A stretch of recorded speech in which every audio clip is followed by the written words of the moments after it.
પાણીની કિંમતું એ પછેડીએ ન થાય, એ મોતીના પાણીની કિંમતું તો નજરે થાય. આ ક્યાં દિગમાં રહેશે?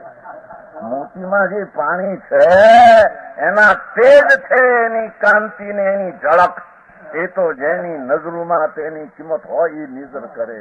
મારા કઈ લુગડાની પૂછે પાણી કહું છું ત્યાં પાણી પીણું છે. એની તેજી, એની કાંતિ, એની ચળકાટ, એના સમાજ સમર્થનું એટલું સતમ ઝળકે છે કે દરિયો ઉછળતો એ પાણી એ તો નજરે પરખાય, એ પછેડીએ પરખાય નહીં. એમ ભગવાન આત્મા, આ ચૈતન મૂર્તિ દેહમાં રહેલો આત્મા, એની કિંમતું નજરે પરખાય. બહારની ક્રિયાકાંડને શરીરમાં ઢૂંઢથી કરીને મરી ગયો કઈ પડ્યો નહીં. લાવ હું થોડી ક્રિયા કરું, મને ભગવાન દેખાય કે નહીં? શું દેખાય ને? આ સમજાણું